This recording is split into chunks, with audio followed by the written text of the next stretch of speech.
Sir, ಇವತ್ತು ರಾಜ್ಯ ಸರ್ಕಾರ ರೈತರಿಗೆ 7 ಗಂಟೆ ಕರೆಂಟ್ ವಿದ್ಯುತ್ ಶಕ್ತಿ ಕೊಡಲೇಬೇಕು ಅಂತೇಳಿ ಹಿಂದಿನಿಂದಲೂ ಕೂಡ ಆದೇಶ ಇದ್ದರೂ ಕೂಡ ಈಗೇನು ಗೃಹಜ್ಯೋತಿ ಬಂದ ಮೇಲೆ ಬರೋಕ್ಕಿಂತ ಮುಂಚೆನೂ ಕೂಡ ಪೂರ್ವದಲ್ಲೂ ಕೂಡ ರೈತರಿಗೆ 7 ಗಂಟೆ ಕರೆಂಟು ಯಾವತ್ತೂ ಕರೆಕ್ಟಾಗಿ ಬರ್ತಾ ಇಲ್ಲ.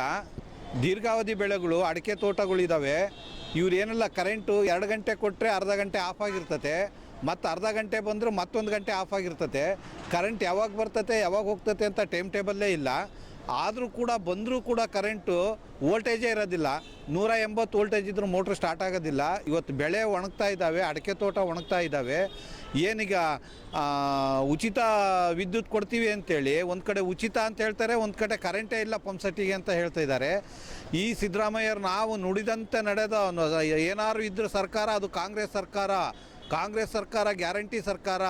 ಈ ರೀತಿ ಹೇಳಿ ಜನರ ತಲೆ ಮೇಲೆ ಟೋಪಿ ಎಳೆದು ಒಂದೇ ನಾಣ್ಯದ 2 ಮುಖ. BJPಗೂ ಕಾಂಗ್ರೆಸ್ಸಿಗೂ JDSಗೂ ಏನು ವ್ಯತ್ಯಾಸನೇ ಇಲ್ಲ. ಈ 3 ಕಳ್ರೆ ಇವು ಯಾರೂ ಕೂಡ ರಾಜ್ಯದಲ್ಲಿ, ಕೇಂದ್ರದಲ್ಲಾಗಿರ್ಬೋದು, ರಾಜ್ಯದಲ್ಲಾಗಿರ್ಬೋದು, ರಾಜ್ಯದ ಬಗ್ಗೆ ಆಗಲಿ ದೇಶದ ಬಗ್ಗೆ ಆಗಲಿ ಅಭಿವೃದ್ಧಿ ಹೆಸರಿದೆ ಹೊರತು ಅಭಿವೃದ್ಧಿ ಮಾಡಬೇಕು ಅಂತ ಯಾರಿಗೂ ಇಚ್ಛಾಶಕ್ತಿ ಇಲ್ಲ. ಅಷ್ಟರು ಕೂತಿರೋರು ಕಳ್ರೆ ಅಲ್ಲಿ. ಹಾಗಾಗಿ ಜನ ಎಚ್ಚೆತ್ಕೊಬೇಕಾಗತ್ತೆ.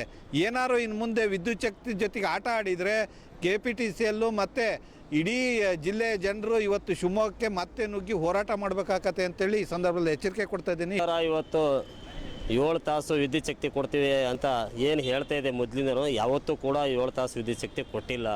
ಮಧ್ಯೆ ಅರ್ಧ ಗಂಟೆ 1 ಗಂಟೆ ತೆಗಿತಾರೆ, ಆಮೇಲೆ ಕರೆಂಟ್ ಕೊಡ್ತಾರೆ. ಕರೆಂಟ್ ಕೊಟ್ಟರು ಕೂಡ ಅದು ಪವರ್ ಇರೋಲ್ಲ. ಸುಳ್ಳು ಹೇಳ್ತಾರೆ, ನಾವು ಉಚಿತ ಮನೆ ಗೃಹಜ್ಯೋತಿ ಉಚಿತ ವಿದ್ಯುತ್ ಶಕ್ತಿ ಕೊಡ್ತೀವಿ ಅಂತೇಳಿ. ಯಾರಿಗೆ ಬೇಕಾಗಿತ್ತು ಉಚಿತ ವಿದ್ಯುತ್ ಶಕ್ತಿ? ಗೃಹಜ್ಯೋತಿಗೆ ಎಲ್ಲದಕ್ಕೂ ದುಡ್ಡು ಕಟ್ಟಬೇಕು. ಆದರೆ ರೈತರಿಗೆ ಇವರು ಇದು ಭಾರಿ ವರ್ಷದಿಂದ ತೋಟಗಳು ಮಾಡ್ಕೊಂಡ್ಬಂದರೆ, ಅಡಿಕೆ ತೋಟ ಇರ್ಬೋದು, ತೆಂಗಿನ ತೋಟ ಇರ್ಬೋದು, ಇವತ್ತು ತೋಟಗಳು ಒಣಗ್ತಿದ್ದಾವೆ. ಆದ್ದರಿಂದ ಸರ್ಕಾರ ಸುಳ್ಳೇ ಭರವಸೆ ಕೊಡೋದು, ನಾವು ಮಾತು ಕೊಟ್ಟಂತೆ ನಡೆದಿದ್ದೀವಿ ಅಂತೇಳಿ ಎಲ್ಲ ಸುಳ್ಳು ಭರವಸೆನೇ. ಯಾವ ಸರ್ಕಾರನೂ ಕೂಡ ರೈತರ ಪರವಾಗಿಲ್ಲ, ಎಲ್ಲರೂ ಕೂಡ ರೈತರು ವಿರೋಧಿ ಸರ್ಕಾರಗಳು ಇವು. ಆದ್ದರಿಂದ ಈ ಸರ್ಕಾರನ ಕಿತ್ತು ಹಾಕೋವರೆಗೂ ರೈತರಿಗೆ ನಮಗೆ ನೆಮ್ಮದಿ ಇಲ್ಲ ಅಂತ ನಾವು ಈ ಸಂದರ್ಭದಲ್ಲಿ ಹೇಳ್ಬೇಕಾಗುತ್ತೆ. ಈಗ ಇವತ್ತು ರಾಜ್ಯ ಸರ್ಕಾರ ಏನು ಮಾಡ್ತು ಅಂದರೆ, ಊಟ ತಗೊಳ್ಳೋ ಮುಂಚೆ ನಾವು 5 ಗ್ಯಾರಂಟಿಗಳು ಕೊಡ್ತೇವೆ ಅಂತ ಹೇಳ್ಬಿಟ್ಟು ಸುಳ್ಳು ಭರವಸೆಗಳನ್ನ ಕೊಟ್ಟು ಅವ ನಿಜ ಅಂತ ಹೇಳಿ ಜನ ಅವ್ರಿಗೆ ಓಟ್ ಕೊಟ್ಬಿಟ್ರಲ್ಲ. 135 ಸೀಟ್ ಅವರಿಗೆ ತಲುಪಿದ್ವು. ಈ ತಲುಪಿದ ಮೇಲೆ ಏನು ಮಾಡ್ತಾ ಇದ್ದಾರೆ, ಯಾವ ಗ್ಯಾರಂಟಿನೂ ಕೂಡ ಜಾರಿಯಲ್ಲಿಲ್ಲ.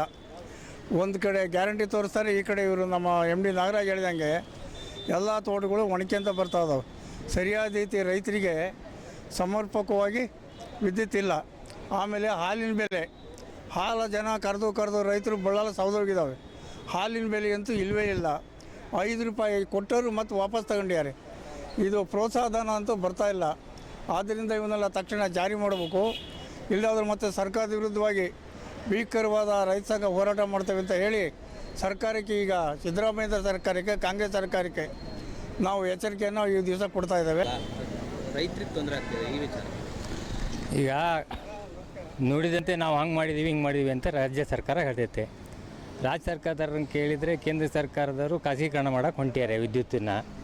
ಇವೆಲ್ಲವೂ ನೋಡಿದರೆ ಈ ಸರ್ಕಾರ ನಮ್ಮ ಓಟ್ ಹಾಕ್ಸ್ಕೊಂಡು ಇವರು ಏನೋ ಗುಲಾಮರು ಮಾಡ್ಕೊಂಡಿದ್ದಾರೆ. ಇವರು ನಮ್ಮ ಏನು ಟ್ಯಾಕ್ಸ್ ಕಟ್ತಾ ಇದ್ದೀವಿ, ಈ ಟ್ಯಾಕ್ಸಿನ ಇವ್ರು ಜೀವನ ಮಾಡ್ತಾ ಇದ್ದಾರೆ ಬಿಟ್ಟರೆ ನಾವೇನು ಇವ್ರ ಕೈ ಜೀವನ ಮಾಡ್ತಾಯಿಲ್ಲ. ನಮಗೆ ಕೊಡಬೇಕಾದ್ದು ಕರ್ತವ್ಯ. ಇವೇನು ಕಾನೂನುಬದ್ಧವಾಗಿ ಕೊಡಬೇಕಾಗಿದ್ದು, ನಾವು 10 ಗಂಟೆ ಕರೆಂಟ್ ಕೊಡ್ತೀವಿ ಅಂತ ಹೇಳಿದ್ರೆ 10 ಗಂಟೆ ಕೊಡ್ಬೇಕು. ಇವರು ಅದನ್ನು ಕೊಡದೇ ಇದ್ದರೆ ಏನು ರೈತ ಏನು ಬೆಳೆ ಬೆಳಿತಾನೆ, ಏನು ಮಾಡೋಕ್ಕೆ ಸಾಧ್ಯ? ಇವ್ರಿಗೆ ಪುರ್ಸೊತ್ತಾದ ಕರೆಂಟ್ ಕೊಡೋದಲ್ಲ. ಏನು ರೈತರಿಗೆ ಅಗತ್ಯ ಇದೆಯೋ ಹಗಲು ನಮಗೆ 10 ಗಂಟೆ ಕರೆಂಟ್ ಕೊಡಬೇಕು.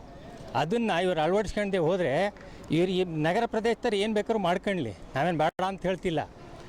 ಕೈಗಾರಿಕೆಗೆ ಇವರಿಗೆ ರಾತ್ರಿ ಕೊಡಲಿ, ಅಲ್ಲಿ ಕೆಲಸ ಮಾಡ್ಬೋದು. ರೈತರು ಫೀಲ್ಡಲ್ಲಿ ರಾತ್ರಿ ಹೊತ್ತು ಹೋಗಿ ಹಾವು ಹುಳ ಆಪ್ಟೆ ಇವ್ರನ್ನೆಲ್ಲ ಹೋಗಿ ನೀರು ಬಿಡೋಕ್ಕಾಗಲ್ಲ. ಅದಕ್ಕಾಗಿ ಹಗಲು ನಮಗೆ 10 ಗಂಟೆ ಕರೆಂಟ್ ಕೊಡಬೇಕು. ಕೊಡದೇ ಹೋದರೆ ಈ ಸರ್ಕಾರ ಇವತ್ತೆಲ್ಲ ನಾಳೆ ರೈತರು ಏನು ಮಾಡ್ತಾರೆ ಎಲ್ಲರಿಗೂ ಗೊತ್ತಿದೆ.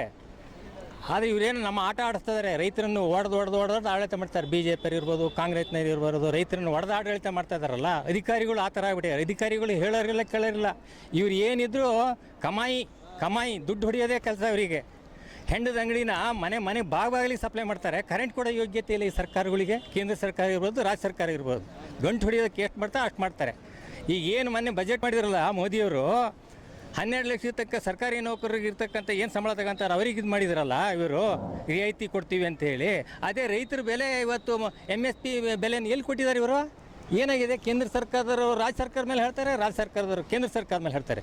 ಇವ್ರಿಗೆ ಏನಾದ್ರು ಯೋಗ್ಯತೆ ಇದೆಯಾ ಇವರೇ ಸರ್ಕಾರಗಳಿಗೆ? ರೈತರು ಅಂದ್ರೆ ಗುಲಾಮರನ್ನು ಮಾಡ್ಕೊಂಡ್ಯಾರ ಇವರು. ಇವರಿಗೆ ನಾವು ಮುಂದಿನ ದಿನದಲ್ಲಿ ಏನು ಮಾಡ್ತೀವಿ ಅನ್ನೋದು ಈಗ ಹೇಳಲ್ಲ ಅದನ್ನು ನಾವು ರೈತ ಸಂಘದವರು ಸಾಮಾನ್ಯ 80ನೇ ಇಸ್ವಿಯಿಂದ ರೈತರ ಸಮಸ್ಯೆಗಳ ಬಗ್ಗೆ ಹೋರಾಟ ಮಾಡ್ಕೊಂತಾನೇ ಬಂದಿದ್ದೀವಿ. ಈಗೇನು ನಮ್ಮ ಮಿತ್ರ ಎಲ್ಲರೂ ಈ ಕರೆಂಟಿಂದು MSC ಇದರದ್ದು ಈ ಸರ್ಕಾರಗಳು ದೊಂಬರಾಟ ಆಡ್ತಾ ಇದ್ದಾವೆ. ನಾವು ಆ ಸರ್ಕಾರ ಬಂತು ಸರಿಯಾಗ್ಬೋದು, ರೈತನ ಪರವಾಗಿ ಏನೋ ಒಂದು ನಿರ್ಣಯ ತಗೊಳ್ಬೋದು, ಬೆಂಬಲ ಬೆಲೆ ಕೊಡ್ಬೋದು, ಒಳ್ಳೆ ಗೊಬ್ಬರ ಕೊಡ್ಬೋದು, ಹುಳ ಸಾಯಂತ ಔಷಧಿ ಕೊಡ್ಬೋದು, ರೈತನ ಹಿತ ಕಾಪಾಡ್ಬೋದು ಅಂತ ನಾವು ತಿಳ್ಕೊಂಡ್ರೆ ಏನು ನಮ್ಮ ರಾಜ್ಯದಾಗ ಇದ್ದಾವೆ ದಳ ಕಾಂಗ್ರೆಸ್ಸು BJP ಅಂತ ಏನು ಪಕ್ಷಗಳಿದಾವೋ ಅವೆಲ್ಲ ಕಲ್ಮಶ ತುಂಬಿದ ಬಾಟ್ಲಿಗಳು. ಲೇಬಲ್ ಮಾತ್ರ ಸಮಯಕ್ಕೆ ಸರಿಯಾಗಿ ಅಂಟಿಸ್ಕೊತಾ ಇದ್ದಾರೆ ಬಿಟ್ಟರೆ ಇವ್ರು ಯಾರು ರೈತರ ಬಗ್ಗೆ ಚಿಂತನೆ ಮಾಡ್ತಾ ಇಲ್ಲ. ಮೇಲಾಗಿ ನಮ್ಮ ಶಿವಮೊಗ್ಗ ಜಿಲ್ಲೆಯಲ್ಲಿ 50,000 ಜನ ಸಂತ್ರಸ್ತರಿದ್ದಾರೆ. ನಿಮ್ಮದು ಚಕ್ರಾವರಾಯಿ ಸಾವೇಕ್ಲು ಮುಳುಗಡೆ ಸಂತ್ರಸ್ತರು, ಶರಾವತಿ ಸಂತ್ರಸ್ತರು, ವಿಮಾನ ನಿಲ್ದಾಣಕ್ಕೆ ಜಮೀನು ಮನೆ ಕೊಟ್ಟವರು, ಹೈವೇಗಳಿಗೆ ರೋಡ್ ಕೊಟ್ಟವರು, ಇವರೆಲ್ಲ ಸಂತ್ರಸ್ತರ ಲಿಸ್ಟಿಗೆ ಬರ್ತಾರೆ. ಇವರು ಯಾವುದು ಸೂಕ್ತ ರೀತಿಯಲ್ಲಿ ಇದುವರೆಗೂ ಪರಿಹಾರ ಕೊಟ್ಟಿಲ್ಲ. ನಾವು ಹೋರಾಟ ಮಾಡ್ಕೊಂತಾನೆ ಬಂದಿವಿ ಎಲ್ಲ ಸಂಘಟನೆಗಳು ಸೇರ್ಕೊಂಡು. ಈಗ ನೋಡಿ ವಿಪರ್ಯಾಸ ಅಂತಂದ್ರೆ ಇವ್ರಿಗೆ ಮಾನ ಮರ್ಯಾದಿಲ್ಲ. ನಮ್ಮ ನಾಳವರಿಗೆ 65 ವರ್ಷ ಆಯಿತು ಶರಾವತಿ ಮುಳುಗಡೆ ಆಗಿ ಅವ್ರೊಂದು ಬದುಕು ಕಟ್ಕೊಂಡಿದ್ದಾನೆ ರೈತ. ಅಜ್ಜ ಮುಳುಗಡೆ ಆದ ಸತ್ತೋದ, ಅಪ್ಪ ಮುಳುಗಡೆ ಆಯಿತು ಸತ್ತೋದ. ಈ ಕರೆಂಟ್ ಏನು ಸಿಗ್ತಾ ಇದೆ, ಬರ್ತಾ ಇದೆ ಕರೆಕ್ಟ್? ಇಲ್ಲ, ಎಲ್ಲಿ ಸಮಯಕ್ಕೆ ಸರಿಯಾಗಿ ಕರೆಂಟ್ ಬರ್ತಾ ಇಲ್ವಲ್ಲ, ಎಲ್ಲಿ ಬರ್ತಾ ಇದೆ? ನಾವು KEB ಇಂಜಿನಿಯರ್ಗಳನ್ನ SCಗಳನ್ನ ಮಾತಾಡ್ಸಿರಿ, ಇಲ್ಲ ಸರ್ ಈಗ ಬರ್ತೀವಿ ಸರಿ ಮಾಡ್ತೀವಿ, ಅಲ್ಲೇನೋ ಟ್ರಬಲ್ ಇದೆ, ಈ ಟ್ರಬಲ್ ಇದೆ ಅಂತೇಳಿ ನಮಗೆ ಒಂಥರ ಸಮಜಾಯಿಸಿ ಕೊಡ್ತಾರೆ ವಿನಃ ಪ್ರಾಮಾಣಿಕವಾಗಿ ಕರ್ತವ್ಯ ನಿರ್ವಹಿಸ್ತಾ ಇಲ್ಲ. ಇದು ನಾವು ಕೆಲವು ಇಲಾಖೆಗಳಲ್ಲಿ ಪ್ರಾಮಾಣಿಕ ಅಧಿಕಾರಿಗಳು ಇರ್ತಾರೆ, ಅವರು ರೈತರ ಮಕ್ಕಳು ಅಂತ ತಿಳ್ಕೊಂಡ್ರೆ ಅದು ನಮ್ಮ ಭ್ರಮೆ ಅನ್ನಿಸ್ತೈತಿ. ಈ ಎಲ್ಲ ತಾಲೂಕುಗಳಲ್ಲೂ ಇದೇ ಆಗ್ತಾ ಇರೋದು. ಹುಚ್ಚರು ಸಂತೆ. ನಾವು ಅವ್ರಿಗೆ ಗೌರವ ಕೊಡ್ತೀವಿ, ರಾಜಕಾರಣಿಗಳು ಭ್ರಷ್ಟು ಅಂತ ಗೊತ್ತಾಗಿತ್ತಲ್ಲ, ಅಧಿಕಾರಿಗಳು ನಾವು ರೈತರ ಮಕ್ಕಳೇ ಸರ್ ನಮಗೆ ಗೊತ್ತಿದೆ ಅಂತಾರಲ್ಲ ಅವ್ರ ಮಾತನ್ನು ನಂಬ್ತೀವಿ. ನಂಬಿ ರೈತರ ಬಗ್ಗೆ ಒಂದು ಅನುಕಂಪ ಇರಲಿ. ಯಾಕೆಂದರೆ ಈ ರಾಜಕಾರಣಿಗಳಿಗೆ ಮಾನ ಮರ್ಯಾದೆಯೂ ಇಲ್ಲ, ಕಾನೂನು ಜ್ಞಾನ ಇಲ್ಲ, ಅನುಕಂಪನೂ ಇಲ್ಲ. ಈಗಿದ್ದಾಗ ನಾವು ಭಾಳ ಸಂಕಷ್ಟಕ್ಕೆ ಸಿಗಾಕೊಂಡಿದ್ದೀವಿ. ನೀವು ಪ್ರಾಮಾಣಿಕವಾದ ಒಂದು ಪ್ರಚಾರ ಕೊಟ್ಟು ರೈತರಿಗೆ ಅವನಿಂದ ಆಶೀರ್ವಾದ ಪಡೆಯುವಂಥದ್ದು, ಅವನ ಅನ್ನ ಉಂಡಿದ್ದಕ್ಕೆ ಋಣ ತೀರಿಸುವಂಥ ವ್ಯವಸ್ಥೆ ತಮ್ಮಿಂದ ಆಗಬೇಕು ಅಂತ ಈ